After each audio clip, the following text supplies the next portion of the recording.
Hi friends, welcome back to Telugu tutorial tube. ఈరోజు మనం కామన్గా మనం లోగో ఇంట్రడక్షన్లో కానీ లేదా హీరో ఇంట్రడక్షన్లో కానీ కెమెరా షేక్ ఎఫెక్ట్ అనేవి అప్లై చేస్తూ ఉంటాం అనమాట. అది ఎందుకు ఇంకొంచెం ఎఫెక్టివ్గా కనపడటానికి కెమెరా షేక్ ఎఫెక్ట్ అనేది అప్లై చేస్తూ ఉంటాము. సో ఈరోజు మనం కెమెరా షేక్ ఎఫెక్ట్ అనేది ఎలా చేయాలి అనేది చూద్దాము. ఫస్ట్ ఆఫ్ ఆల్ మీకు కావాల్సిన సీన్ తీసుకోండి. అది హీరో ఇంట్రడక్షన్ అవ్వచ్చు లేదా మన లోగో ఇంట్రడక్షన్ అవ్వచ్చు. జస్ట్ నేను లోగో ఒకటి చూపిస్తున్నాను చూడండి. ఇలా తీసుకున్న తర్వాత ఇక్కడ మనకి ప్రాజెక్ట్ లేయర్లో ప్రాజెక్ట్ ప్యానెల్లో ఇక్కడ న్యూ అని ఉంటుంది కదా, ఇక్కడ చూడండి, ఇక్కడ న్యూ అని ఉంటుంది, న్యూ ఐటమ్ అని. అందులో అడ్జస్ట్మెంట్ లేయర్ అనేది ఒకటి తీసుకోండి. జస్ట్ ఓకే అనండి. ఓకే అన్న తర్వాత ఇక్కడ వస్తుంది మనకి ప్రాజెక్ట్లో. దాన్ని డ్రాగ్ చేసి ఈ విధంగా పెట్టుకోండి. ఓకే, పెట్టుకున్న తర్వాత ఇప్పుడు మీరు ఇక్కడ ఎఫెక్ట్స్లోకి వెళ్ళి ఎఫెక్ట్స్ తీసుకొని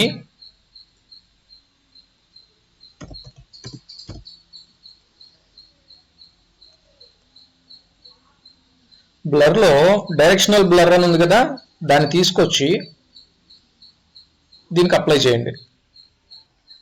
చూడండి, మీరు కిందకి డ్రాగ్ చేసిన తర్వాత ఇక్కడ చూడండి, ఇక్కడ బ్లర్ లెంత్ అని ఉంది కదా, ఈ బ్లర్ లెంత్ వచ్చేసేసి మీ ఇష్టం, మీకు ఎంత కావాలో అంత ఇచ్చుకోవచ్చు. కొంచెం షేక్ ఎక్కువ కావాలి అనుకున్న వాళ్ళు ఇంకా ఎక్కువ ఇచ్చుకోండి.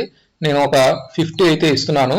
50 ఇచ్చిన తర్వాత చూడండి ఇలా బ్లర్ అవుతుంది కదా. ఇప్పుడు దీన్ని నేను జూమ్ చేసుకొని చూడండి, ఇలా ఉంది. 1 2 రైట్ ఆరోస్ కొట్టాను. 2 రైట్ ఆరోస్ కొట్టి సి ప్రెస్ చేసి, అంటే రేజర్ టూల్ తీసుకొని కట్ చేశాను. సేమ్ 1 2 కట్, మళ్ళీ 1 2 కట్, 1 2 కట్, 1 2 కట్. సేమ్ ఇదే విధంగా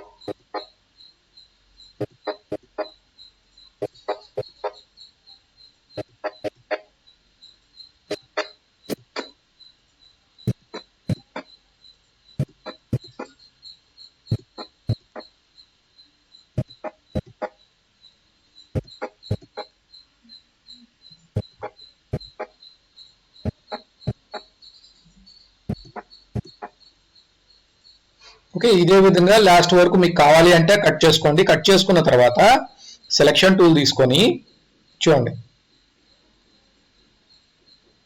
ఇక్కడ షిఫ్ట్ పట్టుకొని 1 కటింగ్ వదిలేసి సెకండ్ కటింగ్,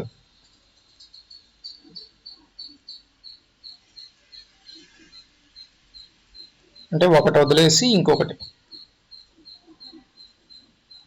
ఓకేనా, ఇలా సెలెక్ట్ చేసుకొని జస్ట్ డిలీట్ అనండి.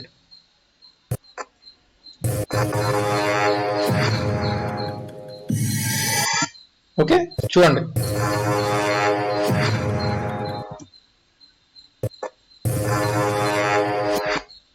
ఇది కెమెరా షేక్ ఎఫెక్ట్ అన్నమాట. ఓకే, మీకు నార్మల్గా హీరో ఇంట్రడక్షన్ అయితే ఈ విధంగా అయితే ఎఫెక్టివ్గా వస్తుంది. ఓకే ఫ్రెండ్స్, మీకు గనక ఈ వీడియో నచ్చినట్లయితే లైక్ చేయండి, షేర్ చేయండి, కామెంట్ చేయండి, అలాగే సబ్స్క్రైబ్ కూడా చేసుకోండి.